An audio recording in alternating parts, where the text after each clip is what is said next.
তাদেরকে জলস্থলে চলাচলের জন্য বাহনের ব্যবস্থা করে দিয়েছি। ওয়ারাযাকনাহুম মিনাত তাইয়্যিবাত, তাদেরকে উত্তম রিজিক দিয়েছি। ওয়াফাদদালনাহুম আলা কাসীরিন মিম্মান খালাকনা তাফদীলা, আমি যে সমস্ত সৃষ্টি করেছি এই বৈচিত্র্য সৃষ্টির উপর তাদেরকে শ্রেষ্ঠত্ব দান করেছি। সুবহানাল্লাহ বলবেন সুবহানাল্লাহ। তাহলে আল্লাহ তাআলা আমাদেরকে শ্রেষ্ঠ করে তৈরি করেছেন, শ্রেষ্ঠত্ব দান করেছেন। এখন কথা হলো আল্লাহ তাআলা আমাদেরকে কেন শ্রেষ্ঠ বানাইলেন?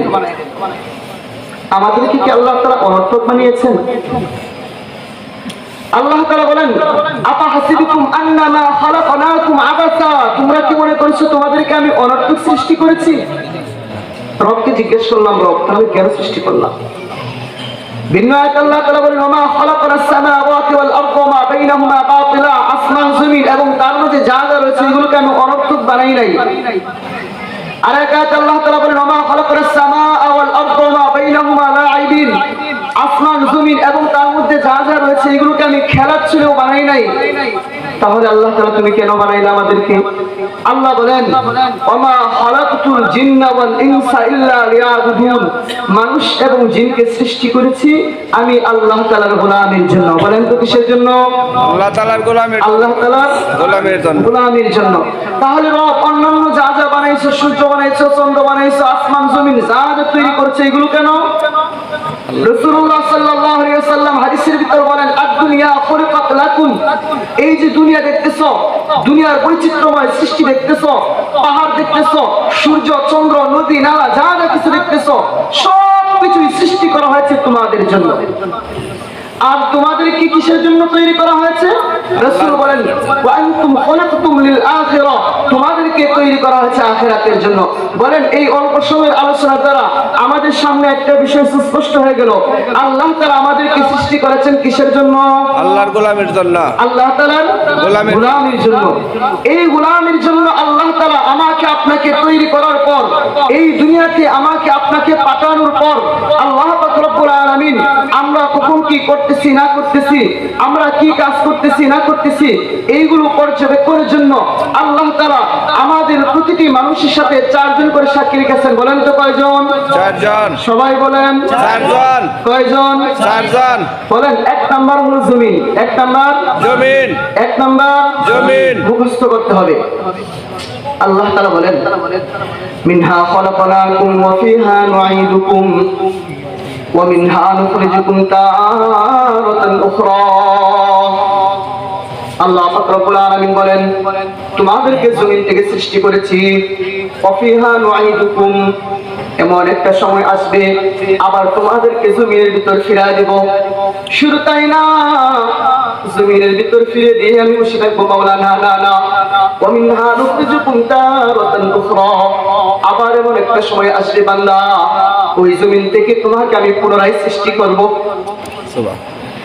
এর দ্বারা বোঝা যায় আল্লাহ পাক রব্বুল আলামিন আমাকে আপনাকে জমিন থেকে সৃষ্টি করেছেন। আবার এমন একটা সময় আসবে রব্বে কাবা আমাকে আপনাকে জমিনের ভিতর ফিরিয়ে দিবে। জমিনের ভিতর ফিরিয়ে দিয়ে শেষ করবে সেটা এমন না, আবার এমন একটা সময় আসবে মাওলা পাক রব্বুল আলামিন ওই জমিন থেকে আমাকে আপনাকে আবার পুনরায় জীবিত করবে, পুনরায় জীবিত করবে। এই আয়াতের দ্বারা বোঝা যায় জমিনের সাথে আমাদের একটা গভীর সম্পর্ক আছে না নাই? বলেন না, জমিনের সাথে আমাদের একটা গভীর সম্পর্ক। কেমন সম্পর্ক? কেমন সম্পর্ক? এই জমিনের উপর আমি আপনি চলাচল করি, এই জমিনের উপর আমি আপনি বসবাস করি, এই জমিনের উপর আমি আপনি সমস্ত কাজকর্ম করি, এই জমিন থেকে আমরা আমাদের খাবারগুলো পাই। আল্লাহ পাক রব্বুল আলামিন বলেন, ফালয়ানজুরিল ইনসানু ইলা তাআমি, মানুষ যেন তার খাদ্যের প্রতি লক্ষ্য করে। আন্না সাওনাল মা'a সাব্বা, আমি মাওলা কিভাবে পানি বর্ষণ করি। সুন্না শাকানাল আরদা শাক্কা, কতবার আমি জমিনকে বিদীর্ণ করি। আমবাতনা ফিহা হাব্বা, সেখান থেকে শস্য উৎপাদন করি। ওয়াইনাবাউ ওয়া কদ্বা, আঙ্গুর শাকসবজি, ওয়া যাইতুনা ওয়া নাখলা, জৈতুন এবং খেজুর, ওয়া হাদাইকা গুলবা, ঘন বাগান। রব্বে জিজ্ঞেস করলাম, মাওলা এইগুলো কেন বানাও, কেন বানাও, কেন সৃষ্টি করো? আল্লাহ তাআলা জবাব দেয়, মাতা আল্লাকুম ওয়া লিআনআমিকুম, ও বান্দা জমিন থেকে এইগুলো আমি বানাই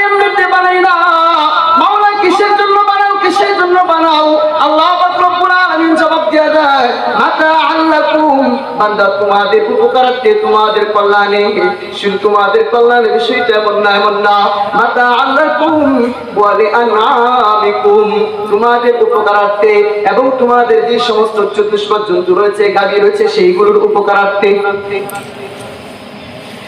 আল্লাহ পাক রব্বুল আলামিন আমরা জমিন থেকে খাবার পাই, জমিন থেকে সবকিছু পাই, এইগুলো কেন দেয়? মাওলা জানাইয়া দেয় আমাদের কল্যাণে, আমাদের গবাদি পশুদের কল্যাণে। শুধু তাই না, এই জমিনের সাথে আমার আপনার একটা গভীর সম্পর্ক। জমিনের ভিতর আল্লাহ পাক রব্বুল আলামিন সমস্ত কিছু রেখেছেন।